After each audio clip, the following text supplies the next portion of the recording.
Hello and welcome to Primetime Pastimes, the podcast where we talk to people in the wrestling space about their passions outside of wrestling. I'm one of your hosts, Steve, along with the other host, Gav. Say hello, Gav. Hey, I'll be a minor bit part today, I'm sure. Well, I'm glad everyone has decided to treat themselves in respect of listening or watching this podcast today, because there has never been a sadness that can't be cured by breakfast food or our next guest. She's half terrific, half amazing. It's Lucy Simons. How the devil are you, Lucy? I'm great. Thank you so much, Stan. I listen to this podcast and your intros are always the best. And I love how you always fit a pun in. Like every 10 seconds is a pun. It's great. Oh, yeah. It does get annoying. Batman show. Ask every girl I've ever dated. It gets annoying. So obviously you've listened to the pod before, so this is the first 10 minutes of the pod, so we'll be doing questions to you about wrestling, and then after that we're going to sort of skew away from wrestling and talk about our chosen subject. So tell us a little bit about yourself, how you got into wrestling, what you do in wrestling, and then obviously talk about your very, very sweet podcast, maybe too sweet. Yeah, of course. So thank you so much for having me on. I'm really excited. So yeah, my name is Lucy Simons, and I got into wrestling because of my uncle. So he is he's like in his 50s. He grew up in the 80s, and he loved WWF and when it was in its prime, and he passed on his passion on to his kids and also me. And then I always tell the story this way: my cousins grew out of it, and I never did grow out of wrestling. Just loved it since I was about 11 years old, and just took it a bit too far. So when I found out about a local company near me, Knockout Wrestling in Bower and Furnace, I reached out to them and was like, I'd love to. And I still am really into writing and like journalism, that type of thing. So I thought, how can I get involved? I didn't really fancy myself as a wrestler. I thought maybe I can help them tell stories. So that's kind of what I reached out to them to see if I could write some articles for them, and they said yes. And from there it sort of spiraled into doing backstage interviewing, and I'm now a commentator. So that's my main role now that takes up most of my time. And I'm lucky enough to work for quite a lot of promotions in the Northwest mainly, and I just love it. It makes me really happy. I really enjoy telling stories, and it's brings me a lot of joy. And I've answered everything that you asked. I can't remember. There was a few parts to that. We're going to dig far deeper into it. You sell yourself short, Lucy. I'm really glad that you said you help telling stories, because fundamentally I believe in telling stories more than anything else in wrestling. So it's great that you sort of latched on to that and you agree with that. So obviously you talked about how you got into wrestling. Who are some of your favourites as a wee small baby child, and then have those endured? Who do you follow now? What's your style of wrestling that you like to enjoy? Well, my first favourite was CM Punk. No. Back in 2011, he was the guy, the coolest guy ever. I still appreciate him and what he's done in wrestling, but I will say I don't really watch his stuff in WWE now. That's more from like a time perspective. So the podcast Too Sweet, Estelle and I, my close friend, we mainly review AEW shows. So I dedicate most of my time to watching AEW, and unfortunately I don't have a lot of free time with also doing commentary as well, so like I prioritise that. I don't tend to watch WWE all that often, but I watch like the big pay-per-views and stuff, and I think that CM Punk, he's great at cutting promos.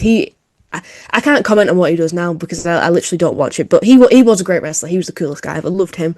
And AJ Lee, and still adore her. She's one of my idols.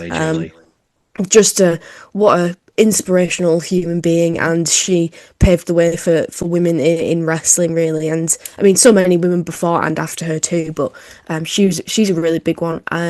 Who else? I loved Sheamus when I was a kid.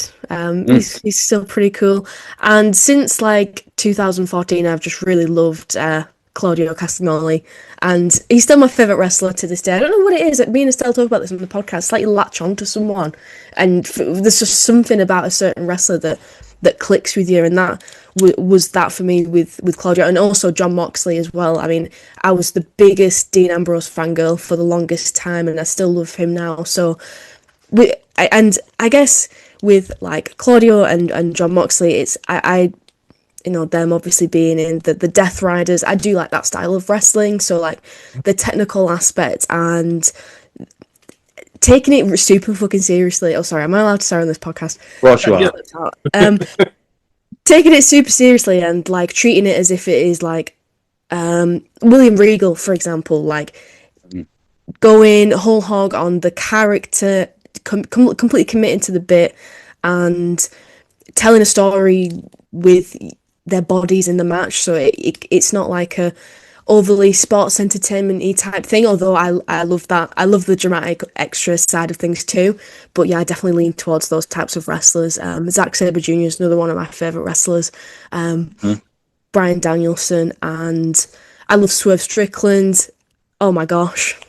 I'm not gonna go into it. I could rant forever about all my favourite wrestlers, but well, you couldn't. You've got about 4 minutes left of ranting, 4 or 5 minutes left. But no, that's great, and I like that you enjoy the physicality of things more than the sports entertainment side, because it's a bit of a rare breed in British wrestling that do sort of enjoy that style really, and that do appreciate people like William Regal. Is there anyone on the UK scene right now that you would on that same sort of pedestal, or that you think is about to sort of blow up that you've encountered on your wrestling journey? I always say Rio. She's my favorite. I'd actually say she's my favorite wrestler. She's so cool. I love everything about her, and also just such a humble person. Despite all the success that she's already achieved, and I really don't doubt that it's the sky's the limit. It's only the beginning for her. Who else? I love Scott Oberman, and I love all the stories that he is able to tell, and he puts so much effort into like promos and things like that, and that not, you know, I don't think anyone's doing it to the level that he's doing it in terms of the character work. Teddy Ray, I got to give a shout out to Teddy Ray. Yeah. Me and him are from, like, Knockout Wrestling is our hometown promotion, so the reason actually I got into sort of the British scene is because my best friend went to college with him, and he was like, I'm a wrestler, come and watch one of my wrestling shows, and she obviously told me about it, being a huge wrestling fan, and I was like, this is gonna suck, this is gonna be awful, and then it was the best thing I'd ever seen in my life, because like before that I'd been to, like, you know, the American wrestling touring shows, and although I loved it because it was super exciting, but you know, it wasn't the highest quality of wrestling, and unfortunately I've been a smark since day one, so I wasn't very impressed, and I was expecting the same thing, but oh my god, it was the best thing ever. So that's what kind of kicked it off. Just in case people don't know, explain what a smark is. It's like a shortened version of the phrase smart mark, so it basically means like a wrestling fan who is a major, like, mark. Did people understand what this term means? It's like they go mad for wrestling, yeah. They love it, and they're really nerdy about it, but they're also like, they're in the know, and they think they're smart about it. That like, they're sitting there in the audience being like, well, this booking decision doesn't make sense, like, it's the stuff like that. They're a little bit more educated. Exactly, yeah. Great stuff. So there's not a lot of people ask about the commentary role, because obviously, like referees and like ring announcers, etc., and interviewers backstage, they aren't the focus. They're the support staff, essentially. So, what is it that you look to bring to the table in a commentary role more than anything else? Well, when people have asked me this before, to me, there's 3 things that a commentator needs to do, which is 1, tell a story, which we've already talked about, which I think is so important. Number 2, get the wrestlers over. So, you know, whether that is a certain character that they want to get over, or like what they're doing in the ring and why they're doing it. And then number 3 is to be entertaining. Like, so that is kind of a few facets to that, sorry.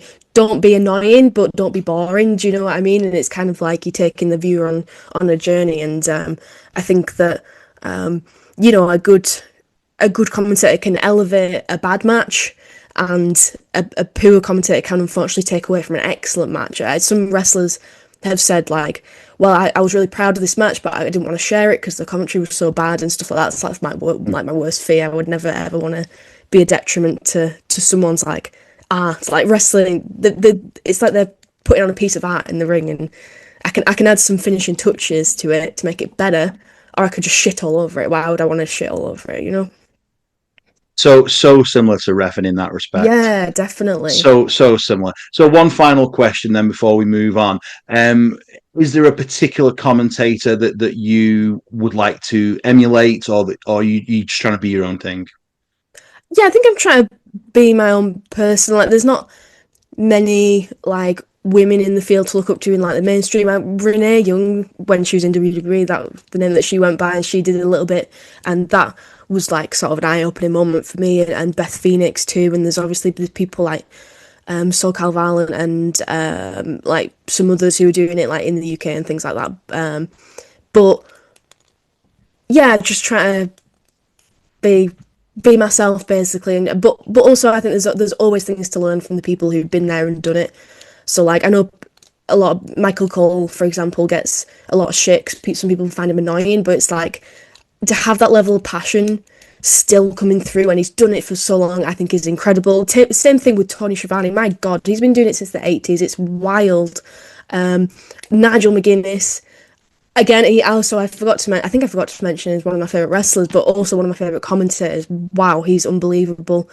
And Excalibur, because I watch a lot of AEW, I think a lot of that comes through subconsciously on my commentary, that I sometimes maybe emulate his cadence and things. But yeah, there's always things to learn from the experts, and of course, like you go back years and there's so many amazing people to learn from. I'd be amiss not to mention JR, obviously, and his emotion is always something that I aim for. Well, that has brought us nicely to the 10-minute mark. Thank Oh, you very, very much perfect. for that. That's enough wrestling talk for today then. We are now going to go to the picturesque town of Pawnee and the hard-working government officials in parks and recreation. But first, here are a few facts about Parks and Rec. I Originally love this part. titled I love this part. Yeah. Originally titled Public Service, but producers worried it would sound sarcastic and mean-spirited. Whilst many people initially believed that the show was a spin-off of The Office due to its mockumentary style, it was never produced as a spin-off, and later in the series pretty much just dropped the mockumentary style altogether. April and Jerry were not originally parts of the show, but producers wrote parts for the actors after meeting them. The actor playing Jerry actually auditioned for Ron, which I think is wild. Wild. Wild. Speaking of characters who weren't originally supposed to play a significant part of the show, Chris Pratt's Andy was supposed to be a guest star initially, but much like Steve in Stranger Things, check out our episode on that, he was very much taken on board and promoted to a series regular. Adam Scott's Ben and Nick Offerman's Ron both auditioned for the role of Josh, Leslie's first love interest. And in fact, Leslie was originally going to have a different love interest every season to show her growing sort of stake as a person, but ultimately dropped it as soon as he met Ben because it's true love. Perfect. Perfect. The series didn't have a theme song until 5 days before airing. Several weeks earlier, they'd sent out a mass email to a bunch of composers offering a cash prize for whoever could compose the best theme song, which is a little bit unscrupulous, but whatever. Nick Offerman actually owns the wood shop where multiple scenes were filmed, and the production was known for regularly filming multiple season finales to avoid spoilers, and even filmed 2 scenes with Joe Biden in case Obama and Biden lost the election. That's enough facts. Let's now talk about our feelings. So when did you first encounter Parks and Recreation? I remember just so I think I was in like second year of university, which was a bit of a weird time. So it was like late 2020, early 2021, so it's just after the pandemic. So we still doing a lot of lectures like online and things. And also we weren't allowed to like go out clubbing and stuff. So we spent a lot of time just in our living room, and so my partner Ian lived in this house with 3 other people, and so I basically just lived there, and his housemates were watching Parks and Rec, and that's how I got into it. So I have a lot of fond memories of it takes me back to that room and to this tiny living room where we're all sat around and we're all watching Leslie Knope get up to silly things. So yeah, it first aired, didn't it, in like 2007-ish? So yeah, pretty Something late, like that, yeah. pretty late to the bandwagon, really. But I think I'm chronically online. I've been online since I was like 9 years old, and I'd always seen like gifs and stuff of it, so I was sort of aware of it, and it was just one of them things I never really got around to watching. But when I did, I just was instantly like, this. Oh yeah, this is my thing. This is perfect. Because watch the American Office, which Ian is really into, so he forced me to sit down and watch that with him, which I enjoyed, but I can pinpoint the exact moment where it made me laugh out loud the first time, which is when Michael Scott burnt his foot on the George Foreman grill. That was the first ever time it actually made me laugh out loud, and I was just a bit like, it's not really my type of humour, but watching Parks and Rec, it's just non-stop laughs the whole way through. You just sit there and you might seem insane, you're just bursting out laughing at everything that happens there. So yeah, it's just well suited. I just loved it more than any other sort of sitcom I'd ever seen before. So weird because a lot of my friends revisited The Office and Parks and Rec during the pandemic as well. So you're not alone in that, and it's a really good series to watch because of. Do you know anything about syndication in American TV? Mm.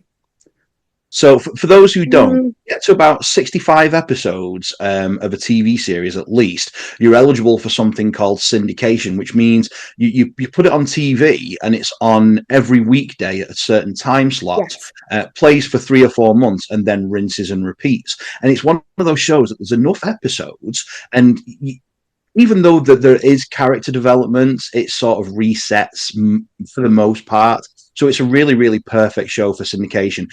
Popular syndicated shows were a lot of the cartoons in the 80s and like the Cosby Show and things like that. But it's a really, really good show for syndication. And as such, I think it was great for the pandemic as well, because you could just burn a few hours off just watching a few of these shows and just sort of getting on with other things in the meantime, but you sort of semi paying attention, get a few chuckles.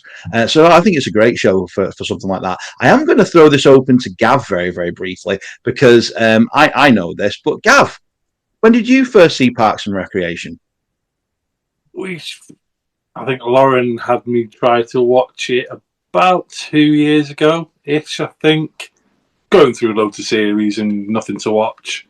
And I think I got through about 4 or 5 episodes and we just didn't carry on. Mm-hmm. And then, obviously, for this, I've kind of thought, well, do some best ofs sort of videos. And yeah, it's Ron is the king. Yeah. I was, sorry, producer, ominous voice jumping in. I also watched Parks and Rec for the first time in COVID and absolutely fell in love with it. I think I watched it twice while I was sort of staying at home, and I agree with you, Lucy, absolutely amazing. But the amount I'd spoken to Gav about it and bigged it up, I think when he first watched it and he was like, why are they just in some random person's house and there's just some idiot with his leg in a cast? Like, this is nothing like what you've described to me. Whereas now he's seen some of the best ofs. Yeah, oh yeah, I want to watch it all now. He's seen some of the Office highlights and Leslie at her best, and yeah. It's funny, isn't it? So you often get this with TV series where like the first season is kind of like I was going to say exactly the same thing. Yeah, and the first it's not, and it's understandable, isn't it? Because it's the first time you're getting these actors in the room, or like the writers even, they're still trying to figure out what the show is and what the characters are about. So then you have like, and I think it's gracious that the first season is only 6 episodes long, so you kind of don't really have that. And also the very last episode of the first season is where it starts to feel like Parks and Rec. So if you only watch like 5 episodes, you literally just missed out on that, where it starts to feel like, okay, this is funnier, this is like more unique to The Office. So like there are elements to it in those first couple of episodes where it's like, okay, Leslie is clearly trying to be, well, the writers are trying to make Leslie a Michael Scott type character. We're doing this mockumentary thing. It's super similar. We're riding the coattails of The Office because it's the same creators, right? So and then it transitions into being something completely different, where Leslie's like character becomes like her status elevates, so she's no longer like this kind of ditzy, like pathetic. She's got a crush on She someone who becomes doesn't like her competent. back. I think competence is the Yeah, word, because Look at people ice get skate. behind her. No, that's true. No, still can't ice skate. But yeah, she becomes competent, and I yes, think that's what it is. Because definitely. and The Office went through something very, very similar, where Michael Scott was a carbon copy of the UK Office. But Yeah, then when they really started to embrace the fact, no, people love this guy, his heart's in the right place, and a very similar thing happened with Parks and Rec, in my opinion. And she became competent. She became someone that wasn't at odds with her team. yeah, Um, and it's weird, because originally the series was sort of considered to be two things, really. It was going to be, whereas the public sector was explored, sorry, the private sector was explored in The Office, they were going to explore the public sector a little bit more and make that dichotomy. But also, what they wanted to do was show two polar opposites of political. You got your Democrat, you got your liberal, you got your Republican, and how at a small level, at a small local level, those sort of key differences don't define them, and they still manage to sort of be friends, which I do think they kept a little bit of. But yeah, it's really great how much of a how much the writers' room listened to fan feedback and saw that things weren't really working in season one, and season two and three. Three is when it really gets great for me, when you see the introduction of Ben and Chris.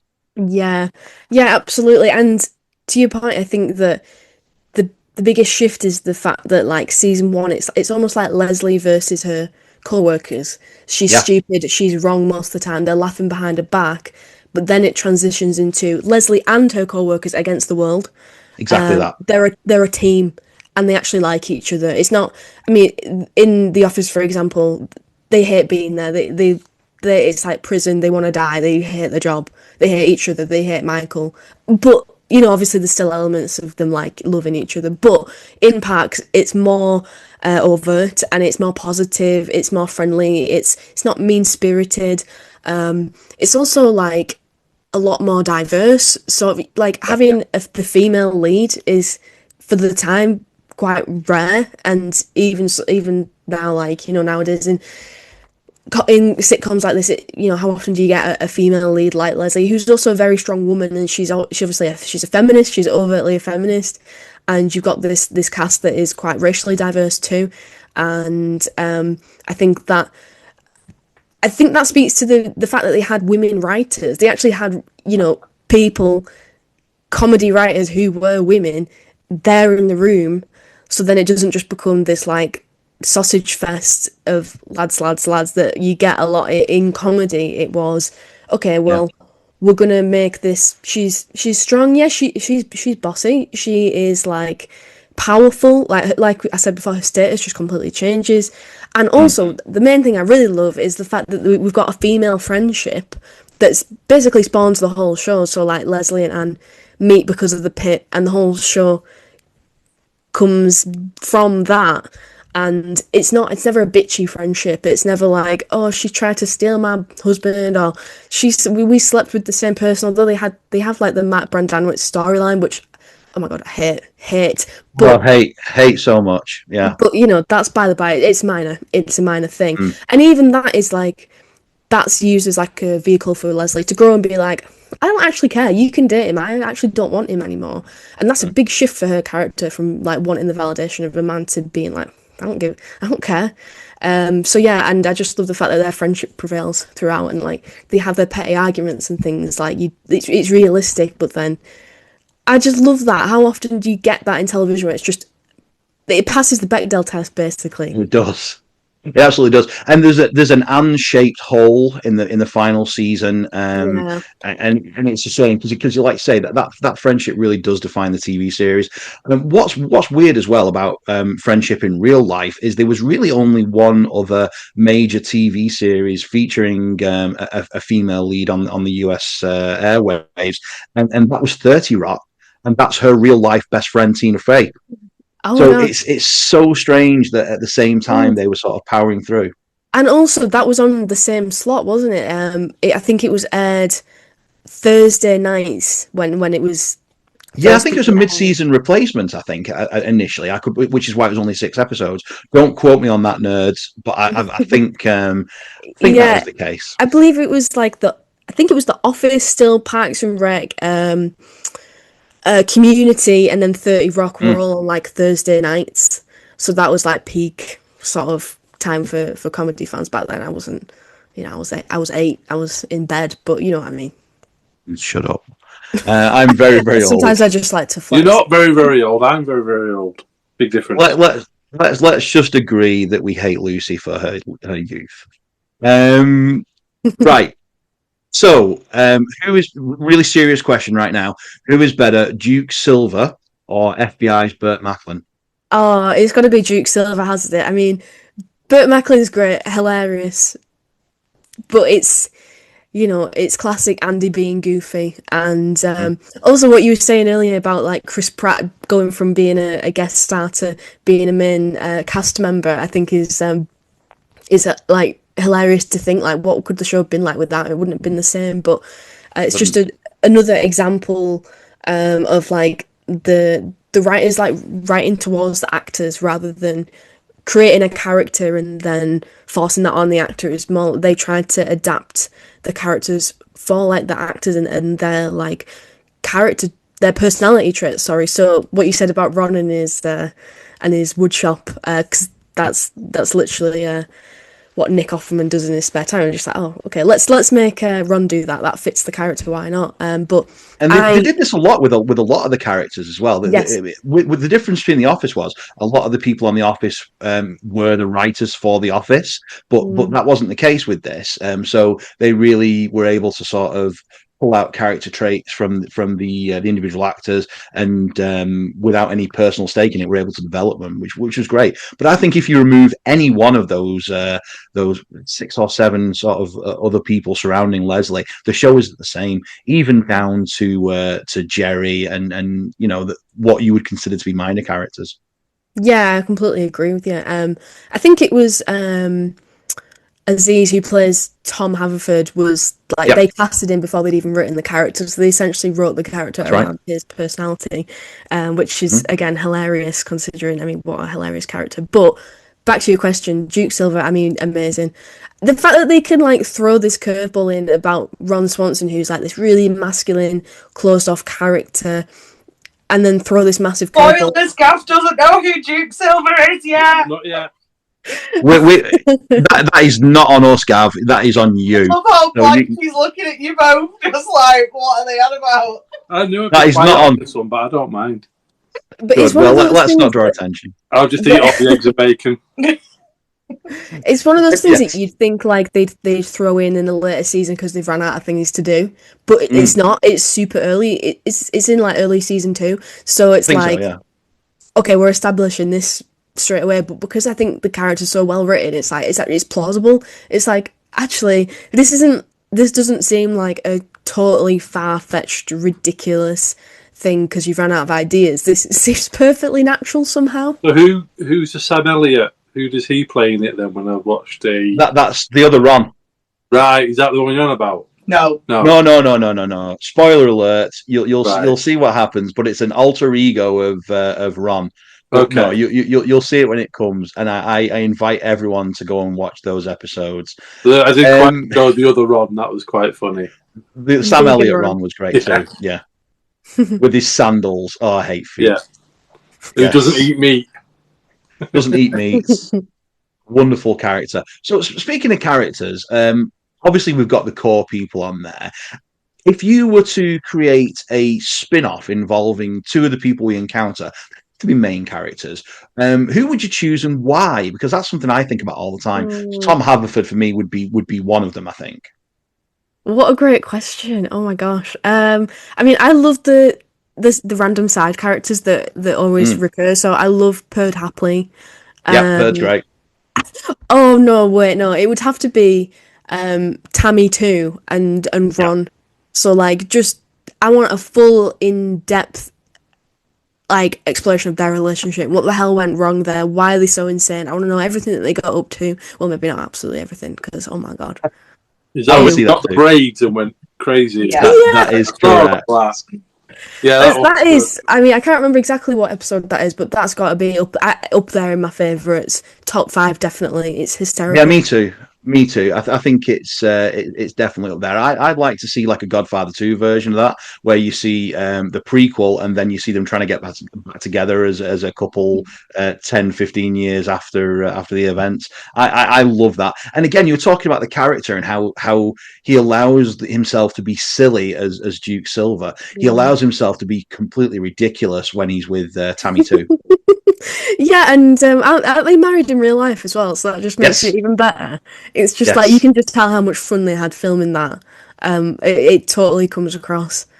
I just have this image of him with the cornrows and his mustache. It's like, no, it's awful, but it's hilarious. See, I half expected you to say not Tom Haverford and John Ralphio. Oh my god, John Ralphio! How could I forget? No, Tom and Donna.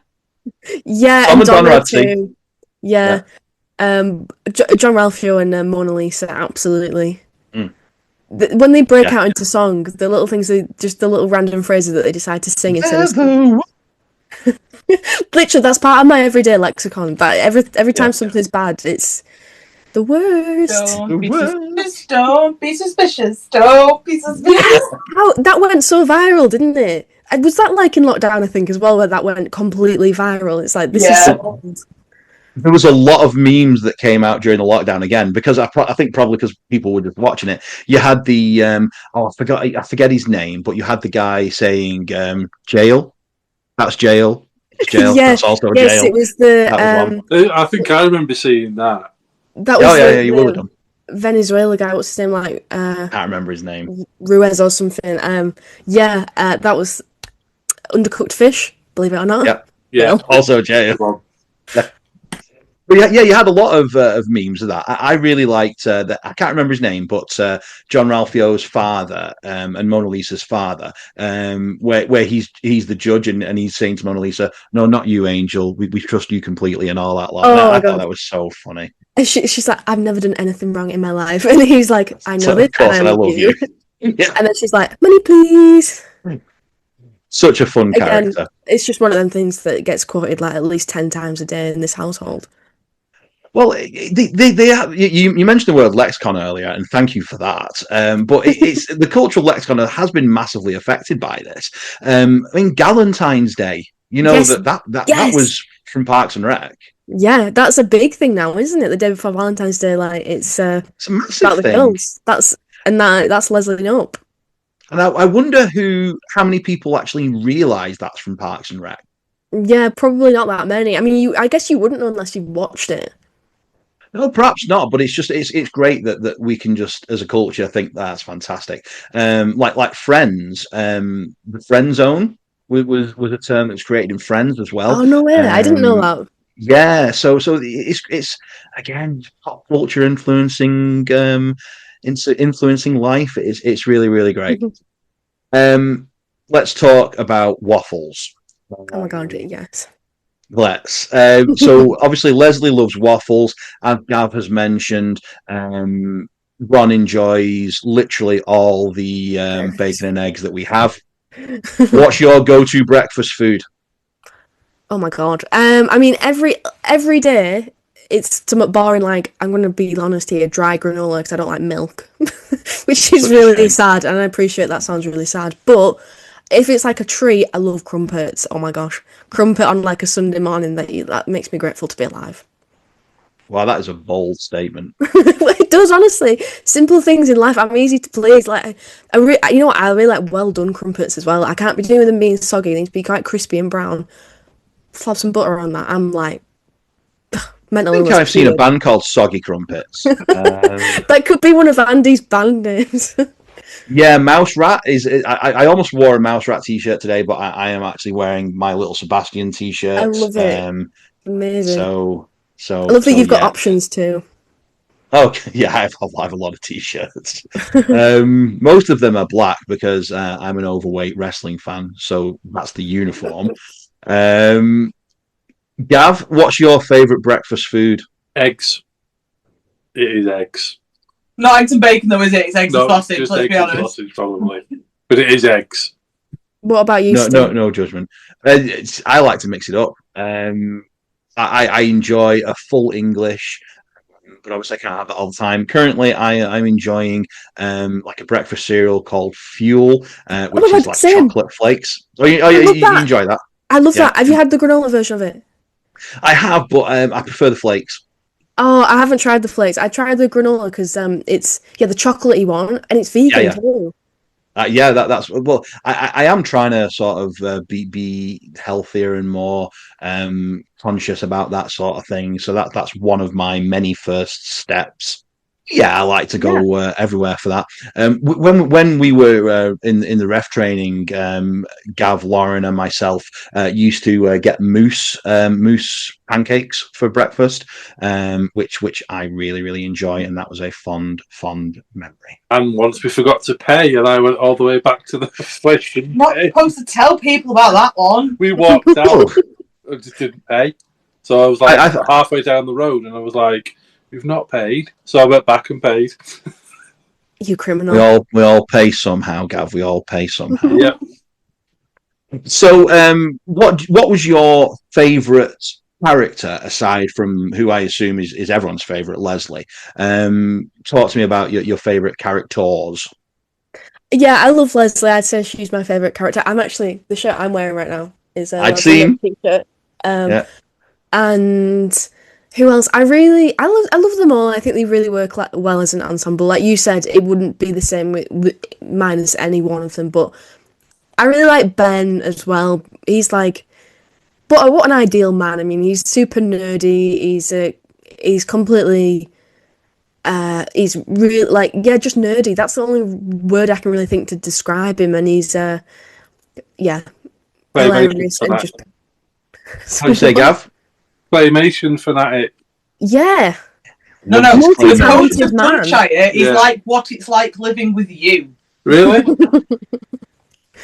Well, I mean, what a multi-talented man. I love Chris Traeger as well. He can be quite grating, but I love how he is multifaceted. I love his character arc where he kind of goes through a bit of depression and he's like, shit, I'm gonna die one day. And his like journey through therapy and things. It's all very light-hearted, but it's actually quite deep at the same time. Pause for a second there because I wanted to talk about Chris's journey through therapy. One way I would describe the show is aggressively positive, and the Chris Traeger thing. Is it who is it that tells him we think you should get therapy? Is it Tom? I think it's Tom that initially said, "Look, I think you may need therapy," and he just says, "Yeah, you know what? I think you're right," and he goes and gets therapy. You don't see stuff like that. There's no internal conflict over it. He just goes and sorts himself out. But what a absolutely flexible man, lovely human being that will just adapt to the circumstances, realize when he's the problem, not a bitter bone in his body. I absolutely love Chris Traeger. Is it Chris Traeger? Is that his name? Yeah. Yeah. I love Chris in this. He is literally my second favorite character. So I'm glad you mentioned that. Yeah, and I think that it's quite easy sometimes to maybe not forget him as a character. He's obviously very memorable because he's hilarious and he has all these funny catchphrases and things, but sometimes it can be overlooked by the bigger personalities. But I love Anne as well just because of her friendship with Leslie. She's a great loyal friend, but I love them all. I could just go through and talk about why I love them all, but I'm not going to do that. But I guess they would be my favourite ones. Well, I'm going to put you on the spot now, and I think I already know the answer, but I was going to say, talk us through your most favourite couples on the series and your least favourite couples. Oh my god! Not even couples. I'll just say love interests because they may not have never actually got together if you choose. Yeah, I mean, worst is Mark Brandanowitz and Leslie. Second worst is Mark Brandanowitz and Anne. Third worst is Anne and Tom Haverford. I mean, I get the story, what they were going for. Like, it was very tongue in cheek, and they were never seriously together. But I dislike that storyline. It doesn't land for me. I've always found him very creepy. Unfortunately, as much as I like him, he's always been very, very creepy. Yeah, that's so true. Yeah, as like I wouldn't, especially in season 1, he's so annoying. I just want to smack him in the face. Does my absolute head in. But yeah, and there's some development there. But then he also just kind of. I guess he never really loses that sleaziness, which not really is why I wouldn't put him as one of my favourites, even though he's hilarious and iconic, but I just not the type of person I'd be friends with in real life. I think that's exactly it. I think he is hilarious, so you sort of forgive him a lot of these things. But he reminds me of 2 characters specifically, and I hate to bring this up, but I'm going to follow through with it. But Xander Harris from Buffy the Vampire Slayer, Nicholas Brennan has recently passed away. He's got very much the same sort of sleazy energy, trying to manipulate people. And also Jay from Jay and Silent Bob in the early days, just very, very creepy guys that you sort of forgive a lot for because they're funny, but in retrospect, not a good look. Yeah, no, exactly. Not. No.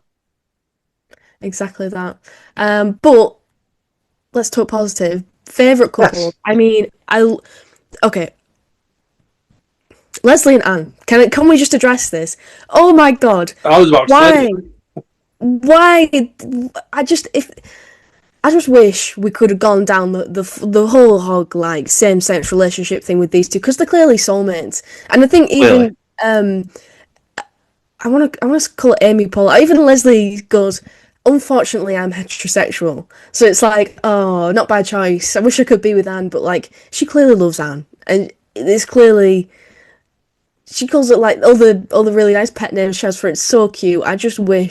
I wish those two would get together. I mean, the fan fiction writes itself. I think the problem you have with that is because they went from 0 to 30 right away in season 1, where so where'd you go afterwards? It's never been about Leslie finding love in a way, because she gets with Ben super early as well. So I get what you're saying. I'd have liked to have seen it too, especially if they'd have done what they originally intended to do and have her date a series of men and on her quest for personal growth, and then perhaps ends up with Anne.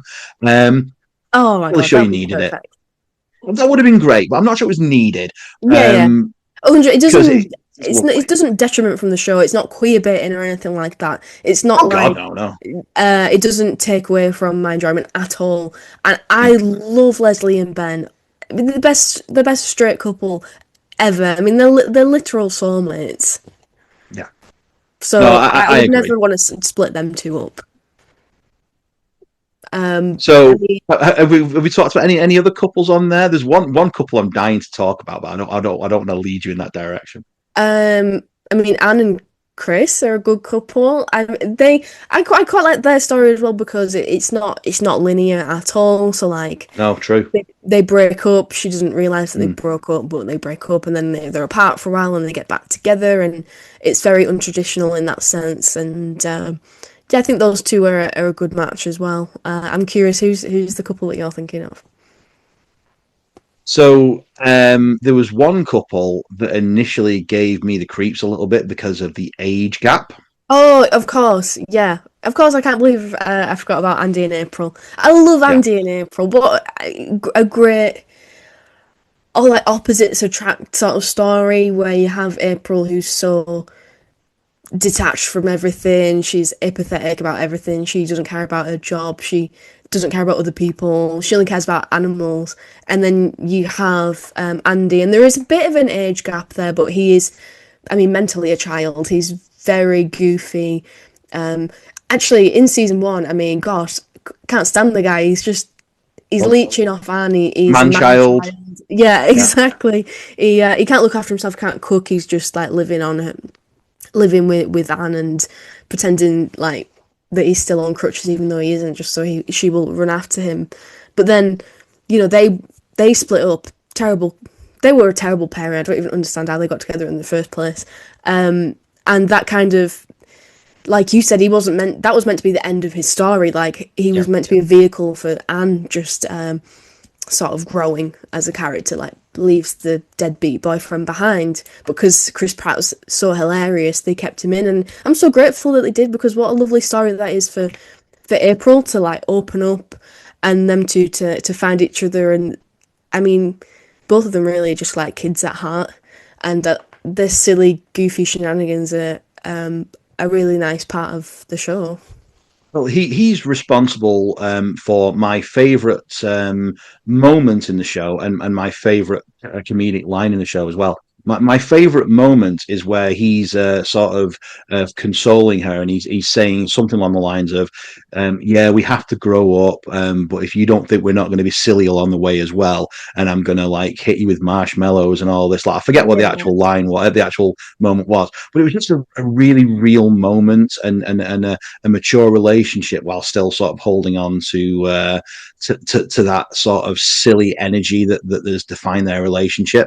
And then the other thing was where Leslie is got a cold, and he says, "I've typed it into the computer, and it looks like you've got network connectivity issues."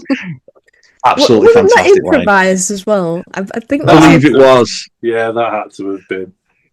it's very Such a funny Pratt. line. Lots of improvised things from him, I think, in the show. He's hilarious. Yeah, and I love their wedding, because they just invite everyone around to the house, and they're like, "No, we're having a dinner party. You need to bring this." And then everyone gets to it's actually Ben's house, isn't it? And he's not even like invited, because they're living with Ben at the time. And they're just like, "Right, everyone, we're actually getting married. Psych, this is our wedding." And I always thought that would be what a clever way to do a wedding. Like, there's no pressure at all, and it's just like, yeah, here you are, and you're all witnessing this, and it's a beautiful moment. That's so fit into their characters. It really, really is, and it's a beautiful moment, and it also feels real, and it feels earned as well. It feels like exactly what these characters would do, considering how utterly ridiculous it would be for any of us to consider something like that, it feels like it absolutely inhabits that world of Parks and Rec, and it's just perfect. Because it does get a bit surreal at times at Parks and Rec. Like, you got that character Andy Samberg, who I'm a big fan of, who just yells all the time. Who's like a park warden type character. Yeah. So you have some really very, very silly characters in this, but that just felt like a really, really warm moment. Who was the one where he does the Halloween party with? Is that his wife? And she's going on about dismembering body parts, and he's just April. We'll have a drink and we'll dance. The mum will die. That was Andy and April. Oh, fun! Yeah, that was good. Oh, Gav, I'm so excited for you to watch all these, mate. I really, really am. It's going to be such a good journey for you. It's such a wholesome show. It is super wholesome, and I love that. And Andy and April, right? And I'm sorry, I know I'm not allowed, but I'm going to tie this back to wrestling. I think I might have said it on commentary, but I can't remember, because it's always on my commentary notes. Aren't Holly Barlow and Lana Austin just like April and Andy? It's Lana being April, and Holly being like Andy, trying to like cheer her up and get her to do silly things. I wonder if they're fans of Parks and Rec. I imagine they would be. I've not spoken to them about it. Probably. I reckon. So. It seems like it'd be Lana's type of thing. She's a big Friends fan, right? She really, really is. Yeah, she really, really is. So the final season. Let's talk about it. Did you enjoy it? We've talked about there being an Anne-shaped hole. How did you feel about where everyone sort of ends up at the end of that season? I mean, the very last scene that it closes on, where it's like, it's sort of implied like Leslie's in the White House, that she's like president. Wow, they don't say who's in the White House, because they whisper, spoiler alert for Parks and Rec, it's at Jerry's funeral, and they whisper in between the two of them, and you don't know who they're talking to. So the Secret Service person is there, but who's the president? I was going to end on this question, but follow-up question to this: who do you think's the president? Is it Leslie or is it Ben? I mean, logically, considering his career path, probably Ben, but I'm a feminist. Obviously, it's Leslie. I mean, I think she's got more drive and ambition to do that, I think, than Ben. I feel like Ben would be like more like a stay-at-home dad type thing, and very nerdy. But Leslie's like, I love my kids, but I can be president at the same time. There's nothing I can't do. She doesn't sleep. So I'm sure she could manage it. Yeah, I found that ending scene like quite intense. I was just a bit like, what the hell is going on? It felt like super serious and it was like a little bit jarring. But yeah, it's hard, isn't it? Because 7 seasons and there's quite a lot of episodes in every season, and then each episode has like at least 2 stories going on, like your A and your B Oh yeah, story. So that's like, I don't even know, that's like 100 and something episodes, so like can't 300 do maths. stories. So like how many stories do these characters possibly have? So I understand with Definitely more than 10. Definitely more than 10. Not even, no doubt, more than 10. yeah, exactly. So it's like you can't it's hard to get that far in a show, but I like the way they wrapped it up in a way that it's not like a cliffhanger. Well, it's sort of, I guess we have that unanswered question, but it's not like a cliffhanger. It's not like a, oh, we might come back one day. It's quite a nice close off in that sense. How do you feel about, because the one that I always gravitate to is in two parts. Number one, how Ron ends up, and then number two, the sort of lead up to that, and how they're at odds with each other, Ron and Leslie in the last season. And I didn't enjoy the last season for that reason. I think it starts off that way, doesn't it? And it's like, well, why are Mm. they not friends? And it's like this mystery, and it sort of strings you along, and then they eventually sort of fix it. And but I agree, it's very uncomfortable when they're not It friends is. because the amount of disputes they've been through throughout the seasons, and they're clearly complete opposites. And Ron even says it himself when he interviews Leslie for the role again after she's been recalled as city councillor. Then she comes back to her old job, and she's like, Ron, don't treat me any different. Just do an interview. And he's like, but it's your job. And she's like, no, just do an interview. And he's like, fine. And they do the interview, and he's like, well, we clearly have fundamental differences, and this is not going to work out. And that's how that makes complete sense because these two characters are so different. So then you come into this last season and you find out there's something that has seriously caused them to actually fall out. It is definitely uncomfortable and jarring because It you're like, is. what could have possibly caused this? But I feel like, yeah, the last season isn't my favourite. I don't think it has the most rewatchability, whereas you go back to, I mean, I love season 2 and season 3. Just like I think you mentioned season 3, didn't you? Like, Yeah. it's so rewatchable. You can jump in at any episode and you're sucked into that universe and you're enjoying it, and it's easy breezy watching. So I wouldn't say I hated the last season, but it's not. I didn't hate it. I just, like you Yeah, say, it left me uncomfortable, and it wrapped things up nicely. But by the same respect, there was a lot of tough days to get through to get to that nice right. ending. Yeah. Yeah, I personally think with this series, if you've got Mark in it, then it's not the best series, Yeah. and if you've not got Anne in it, it's also not the best series. But that sweet spot, sort of 3, 4, and 5, perfecto. Yeah, precisely. And I just love the episode Pawnee Zoo, which is like season 2, episode 1. For me, that is such a perfect episode of television. Like you've got the gay penguins and Yeah. Leslie being celebrated by She doesn't realize the gay at first, then yeah, finds out. Yeah, and the gay yeah, club like champion Leslie is like a gay hero, and it's quite. I guess you could say clever the way they do it in that they don't oh really yeah, take a political stance. So it's not like Leslie's really even endorsing gay marriage, really. Although she like watching it, I can infer that she is in favour of gay marriage, but she never says it outright. So you're not going to get. It's not polarizing in that respect. yeah. It does walk a fine line throughout the show, really, about never really setting up its camp on one side of the border or not of politics.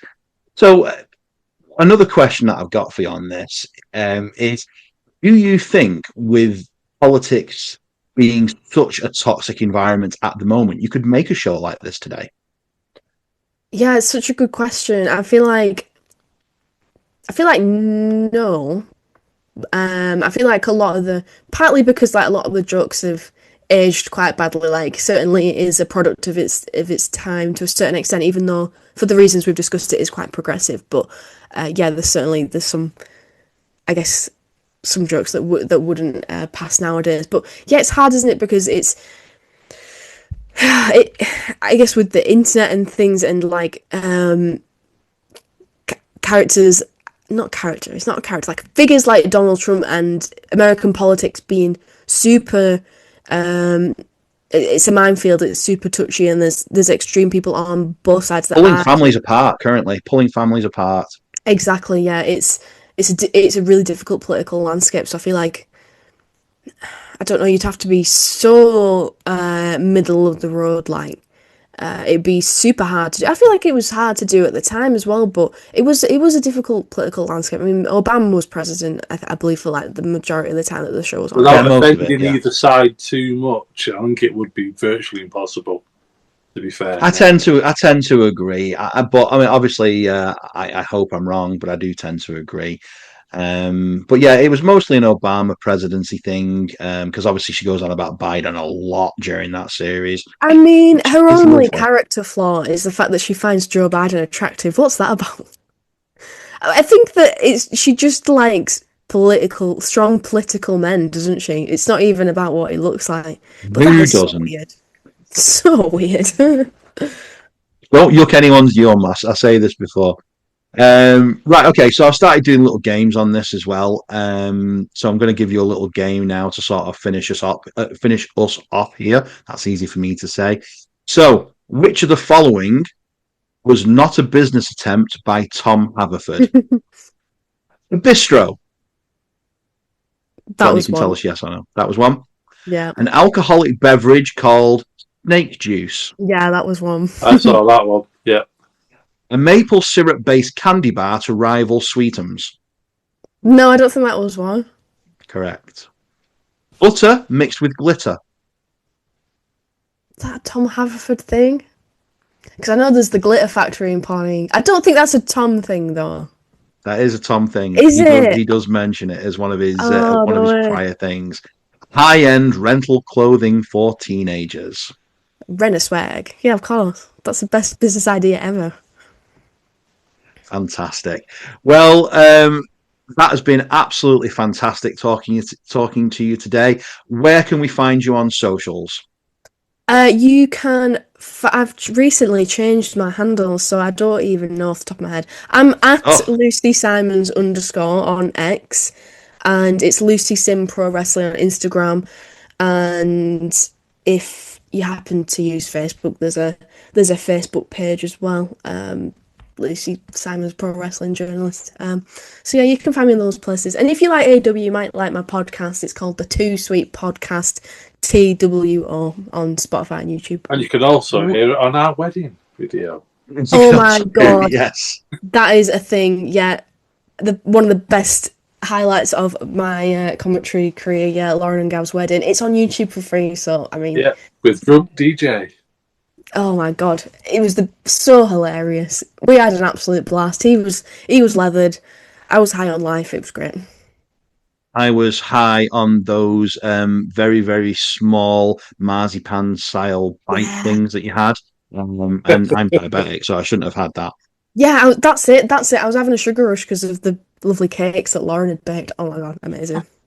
Yeah, who knows what they were laced with. Right, well, thank you very, very much for joining us today. As usual, if you want to talk about your passion in wrestling, please let us know. We'd love to have you on. Otherwise, thank you very, very, very much for joining us. Have a good evening or day, depending on when you listen to this. Cheers. Thank you. Bye.